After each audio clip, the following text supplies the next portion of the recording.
최근 일본에서 10대 중고등학생들의 임신이 걷잡을 수 없이 늘고 있다는 소식입니다. 일본 마이니치 신문에 따르면 구마모토시의 자해병원이 한 달간 병원 임신상담 창구에 접수된 중고생의 상담만 역대 최다인 75건에 달했다고 보도했습니다. 병원에 따르면 미성년자의 임신 상담은 첫 휴교령이 내려진 3월부터 현재까지 기하급수적으로 증가했습니다.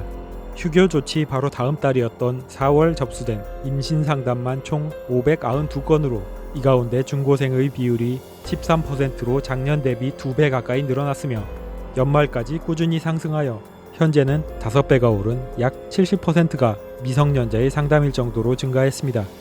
이 통계에는 상담 시 본인을 학생인 미성년자라고 밝힌 사람들만 수치에 포함된 것이기 때문에 실제 비용은 더 많다고 예측하고 있습니다. 관련 전문가들은 폭발하고 있는 10대 출산율을 코로나 사태의 장기화로 인한 일본의 경제난과 외출 감소, 초중고교의 휴교령이 길어진 탓으로 예측하고 있습니다.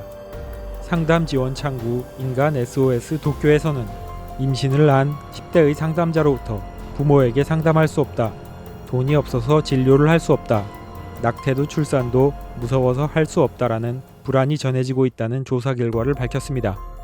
자해병원의 타케시 하스다 원장은 청소년들이 코로나로 인한 휴교령으로 학교에 가지 못하고 있는 동안 집에 있는 시간이 길어져 이성 친구를 집에서 만나는 상황이 늘어났고 이로 인해 성행위 기회가 많아졌으며 원치 않는 임신을 하는 경우가 늘어나고 있다고 밝혔습니다. 장기화된 휴교로 인해 학년 말에 행해지는 일이 많은 성교육 수업이 없던 것도 영향을 주었고 병원 상담 시에 올바른 피임 방법을 취했다고 보이는 사람의 비율이 급감했다는 조사 결과가 나왔습니다. 10대 청소년들의 아르바이트 중지로 인해 피임 기구를 구하지 못하는 경우도 많으며 감염 우려와 외출 제한 등으로 학생들이 의료기관 방문을 꺼리게 됨에 따라 불의의 임신이 늘어난 것도 한몫했습니다.